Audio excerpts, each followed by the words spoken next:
माघ महीने की शिवरात्रि भी और माघ महीने की प्रदोष भी, और माघ महीने का प्रदोष के दिन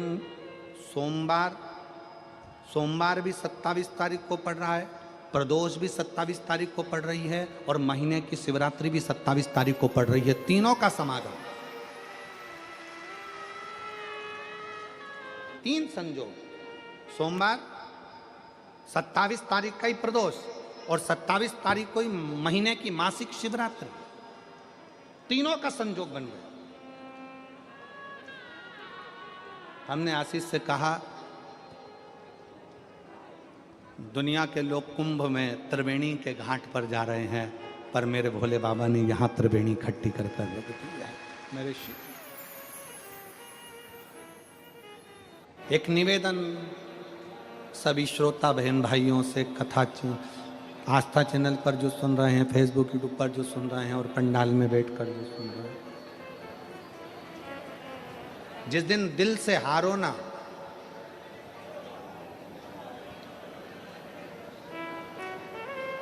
थोड़ी तकलीफों में अगर घिर जाओ, तकलीफें आ जाए, कष्ट आ जाए, तकलीफें जिस दिन तुम्हारे भीतर बहुत ज्यादा मात्रा में आ जाए, उस दिन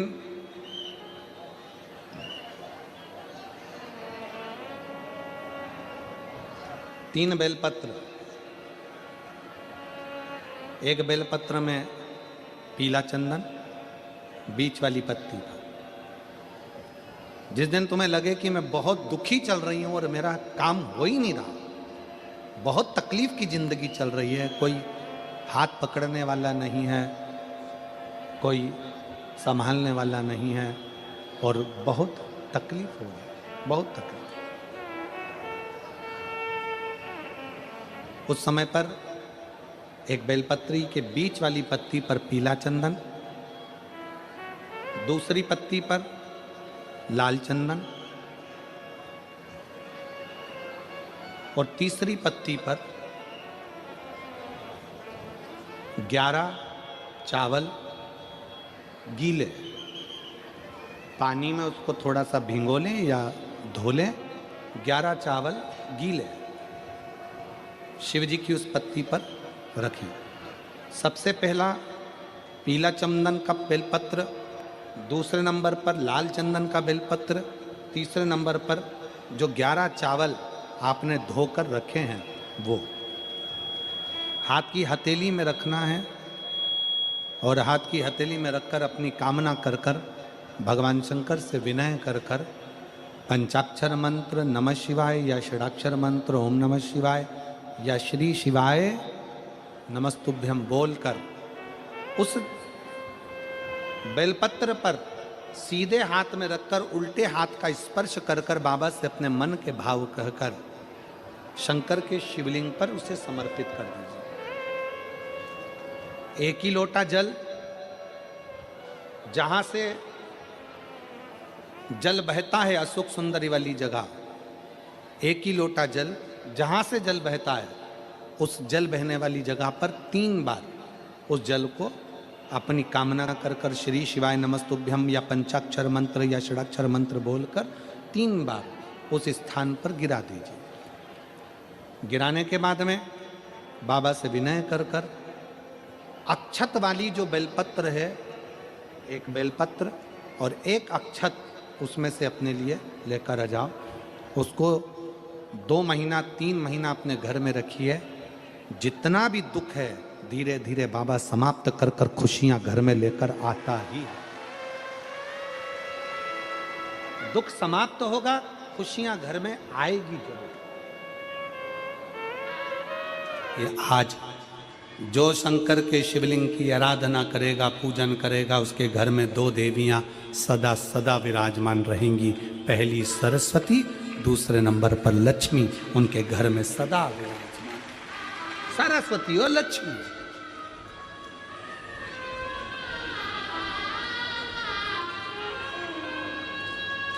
एक देवी का फूल होता है, शायद मुझे उम्मीद है कि आप सब जानते होंगे। एक देवी का फूल होता है जिसको जायसोन या गूलर का फूल भी कहते हैं, घंटी वाला फूल भी कहते हैं, लाल कलर का होता है। काय का बोलते हैं इधर? गुड़ल, गुड़र का फूल, जायसवान का फूल लाल कलर का होता है, जिसमें घंटी निकली रहती है एक छोटी सी, उसमें पीले पीले पीले पीले दाने रहते हैं।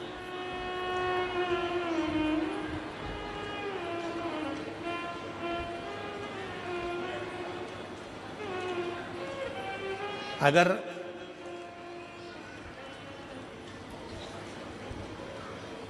मान लो कोई बेटा बेटी, कोई लड़का लड़कियां, कोई बेटा बेटी, नवयुवक बच्चे या बहुएं या कोई अन्य व्यक्ति भी कोई कार्य चालू कर रहा है, मान लो कोई कार्य आप चालू कर रहे हैं, एजुकेशन के लिए बढ़ रहे हैं, या आपने कोई लक्ष्य बनाया है कि मुझे इस कंपटीशन एग्जाम में बैठना है, इस कंपटीशन एग्जाम में बैठना है और मेरा इसमें पास होना जरूरी है,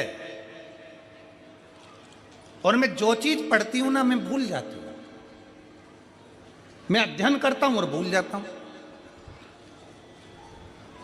कई माताएं भी ऐसी हैं 40, 45, 50 साल, 60 साल की हो गई, 60, 70 साल की हो रही हैं, कई बार कह देती हैं मेरी याददाश्त ठीक नहीं है, मैं कोई सामान रखती हूँ भूल जाती हूँ, मेरी याददाश्त में नहीं रहती। कोई भाई भाई लोग कह देते हैं मेरी याददाश्त में नहीं रहता, भूल जाता हूँ। कोई कह कर गया मुझसे बात कर लेना और मैं भूल गया कि मेरे को उससे बात करना था। कई बार मुझे मनी मंजिल तक पहुंचना है। तो शिव महापुराण की कथा कहती है आप अपने परिश्रम को 4 गुना बढ़ाओ, मेहनत 4 गुना करो, पढ़ाई 4 गुना करो, अध्ययन 4 गुना करो, दिन रात एक कर दो। और साथ में जो अशोक सुंदरी की जगह है, ये शिवलिंग समझ लेना जरा, ये जलाधारी पार्वती जी का हस्त कमल, ये शिवलिंग, ये जलाधारी, और यहां से जल बहता है। राइट में गणेश जी, लेफ्ट में कार्तिकेय जी, और बीच में जम के बोलो जरा अशोक सुंदरी। ये बीच की जगह जो घंटी वाला फूल होता है, जिसको आप लोग जायसवान बोलें कि आपके क्षेत्र में गुलर बोलें, देवी जी को चढ़ता है। देवी जी का अति प्रिय पुष्प है, माता रानी का वो लाल पुष्प अति प्रिय। उसी पुष्प को ये बेलपत्र की जो डंडी होती है, बेलपत्र की जो डंडी का भाग होता है, उस घंटी का भाग उसी डंडी की ओर होना चाहिए। जैसे फूल की जो अंदर की घंटी जो निकली हुई है, उसका भाग ऐसा डंडी की ओर होना चाहिए। मतलब आपको बेलपत्री पर ये फूल को इस तरह से रखना पड़ेगा। मतलब उसका जो घंटी का भाग है, हाँ लाइए फूल लाओ, जेरा फूल मिल गया वो।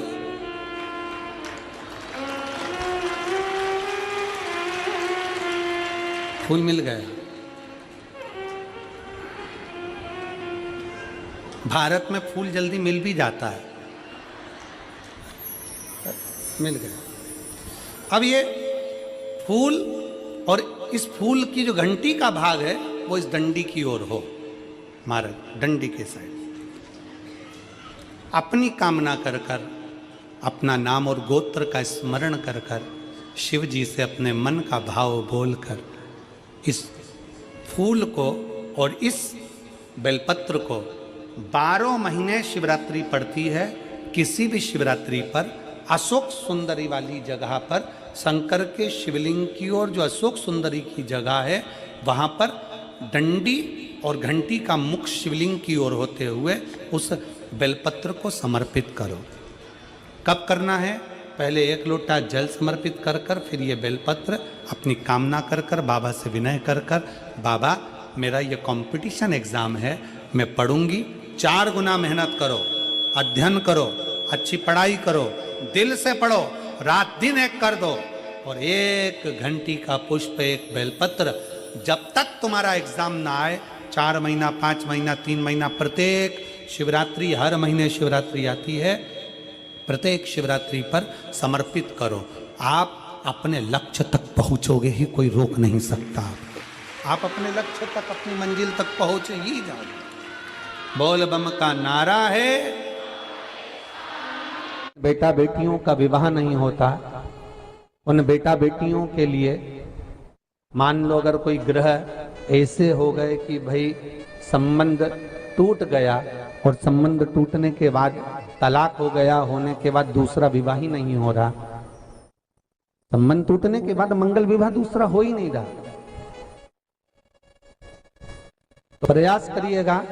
माँ जगतजननी जगदम्बा का हाथ इस तरह से रहता है, आपने दर्शन करे होंगे पार्वती मैया के शिव मंदिर में, तो पार्वती जी का हस्त कमल शंकर जी की साक्षी में हमेशा बंधा हुआ रहता है, शिव की साक्षी में।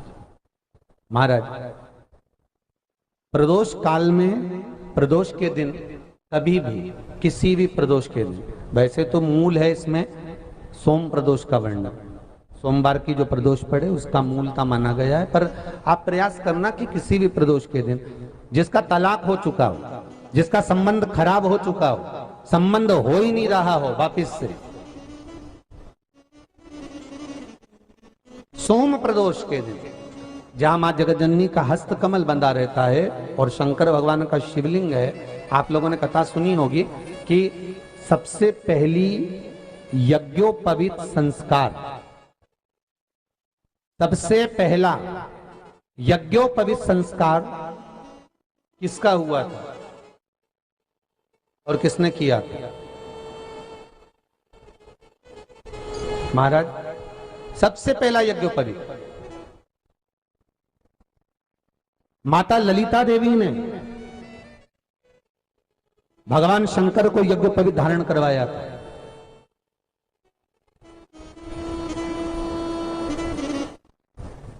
मां ललिता देवी ने सूत्र बनाकर अपने हस्त कमल से भगवान शंकर के सम्मुख में बिठाकर भोलेनाथ जी के हस्त कमल से स्वतः सूत्र बनाया था। भगवान शंकर प्रसन्न हो गए थे, बहुत प्रसन्न भोलेनाथ जी, इसलिए शंकर भगवान ने ललिता देवी को दो वर दिए थे, एक किसी का अश्रु नहीं देखूंगा, दूसरा जो यज्ञोपवीत समित समर्पित करेगा, यज्ञोपवीत का भाव जो मुझे देगा उसके जीवन में बाधाओं को हर लूंगा। इसलिए आज भी हिंदू धर्म में देवताओं को जो यज्ञोपवीत चढ़ाया जाता है वो उलझा हुआ नहीं होना चाहिए। देवताओं को जो यज्ञोपवीत चढ़ता है उसको सुलझा कर चढ़ाया जाता है, समर्पित करेगा। अब कई कई विद्वान ब्राह्मण ऐसा कैसे यज्ञोपवीत में हल्दी लगाकर छोड़वा देते हैं, परंतु वो उलझा हुआ रहता है, वो सुलझा हुआ अगर चढ़ाएगा तो जो जजमान पूजन कर रहा है, जो जजमान पूजन में लगा हुआ है, उसको पूर्ण फल की अनुभूति हो, पूर्ण फल का प्राप्ति हो और ब्राह्मण भी बंधन से मुक्त हो। ललिता देवी चाहिए। तो हमारे यहाँ भौम सोमवार का जो प्रदोष हो, उस प्रदोष के दिन जिसका मंगल विवाह नहीं हो रहा है, सारी तकलीफें झेल रहे हो, बहुत कष्टप्रद हो, तो माँ का जो हस्त कमल है, उस हस्त कमल से लेकर शंकर भगवान के शिवलिंग तक एक कच्चे सूत की धार बनाई जाती है। महाराज 6 धार कच्चे सूत की बनाई जाती है। यहाँ शंकर भगवान का शिवलिंग है, यहाँ माता का हस्तकमल है, हस्तकमल से चालू होकर शिवलिंग, शिवलिंग से चालू होकर हस्तकमल, ऐसी 6 धार बनाई जाती है माता। और धार बनाकर उस धार पर माखन का लेपन किया जाता है भगवान शिव को। जैसा ललिता माता ने भगवान शंकर से वर प्राप्त करा था, उसी तरह फिर उस लेपन को लगाने के बाद उसको उतारकर उसी को लपेटकर शंकर भगवान पर उसको चढ़ा दिया जाता है, मात्र अपनी मंगल विवाह की कामना कर कर। अगर कोई कुंवारी अवस्था में कर रहा है तो उसमें हल्दी लगाए, और अगर कोई शादी होने के बाद, संबंध टूटने के बाद दूसरी शादी के लिए कर रहा है तो उसमें हल्दी ना लगाए, बस इतना अंतर रहता है।